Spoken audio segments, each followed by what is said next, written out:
Imagine we're at the end of an interview. That point where the interviewer asks you, the interviewee, well, do you have any questions for us? Now at this point, silence is not golden. So what do you ask? Welcome to ET Careers GenNext, where we decode the questions of careers of today and tomorrow. If you want to know more, well, in this video, we are going to talk about a very interesting aspect, not about the questions which we get asked as interviewees, but the questions which at the end of the interview, you might ask as an interviewee to the interviewer. And there are certain questions which will be engaging and interesting to ask. Well, what are those? Let's dive in.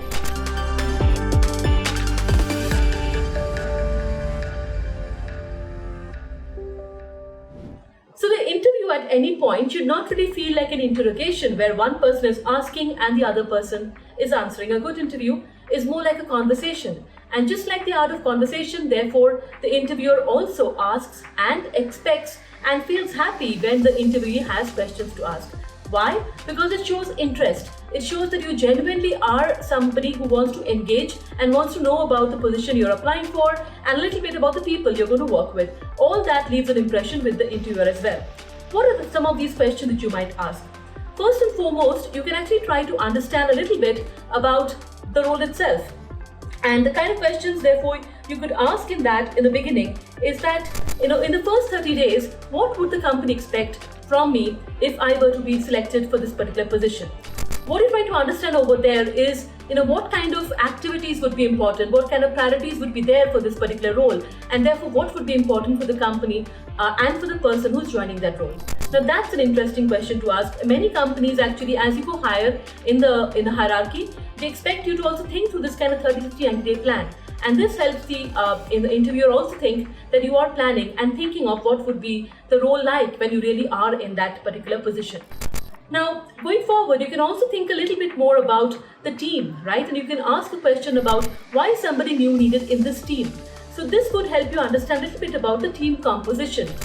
Is this a new team altogether? Where is this team kind of located in terms of the function or in terms of the business unit? Are there certain skill sets which are being hired for right now? Where will it roll into, and who will it work with? So that will give you a very good picture of the overall work, because in many cases the work which you do is actually collaborative and will depend on other team members as well.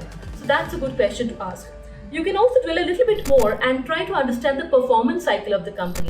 So what would be the key parameters of performance and how would the performance be evaluated? Some companies have a very structured process. Some companies, do it more based on KPIs, key performance indicators. So that's another thing which will help the interviewer understand that you are really trying to understand what would help you not just get selected, but if selected, also help you do well in that particular job role. Now, an interesting question to ask is a little bit more open-ended. As a fourth question would be, somebody who would be joining this position, what kind of challenges do you anticipate they might have to work with? Now, this gives you a sense to the interviewer that you are thinking through also of what you need to improve upon, or what you need to learn, or what you need to probably understand from other people as you kind of join this role and get up to speed with it. So knowing about challenges, knowing about any kind of improvements needed is another great way to engage and have a conversation with the interviewer. And they might surprisingly open up and share with you some information which is really needed to do well in that particular role. Last but not the least, of course, you can also try to understand a little bit about the entire process in terms of any feedback the interviewer might have for you. Based on the discussion so far, you can ask about any early feedback or any thoughts which you might have. Now, they may not share that, but in some cases they do go ahead and give some feedback, which again would be useful as you take it forward and move on to other things or in that particular role itself. Now, those are some of the broad questions to ask, but there's also a way to ask these questions. So it does not, it should not seem like you're rattling off the questions in one go. If it's a conversation, we'll have to wait and see how the interviewer is kind of answering and then build on and ask the next question. Which means that, maybe we may not get time to ask all the questions, but let's ask the ones which make the most sense to us and which are, flowing most meaningfully and naturally from the discussion. Of course, keeping a neutral tone of voice and making sure that you're waiting for the interviewer to answer and then again asking are all important things to keep in mind as we are asking. Just sticking to one particular point and staying with that is also not something which is recommended. because you might get very little time, maybe 5 minutes, 6 minutes. So just try to ask 2-3 important things which are there at that point in your mind. Some interviewers also allow you to get back to them if they have, if you have further questions. What not to ask? Of course, it's not useful to ask about the company at that stage, what does the company do or business it is in, etc.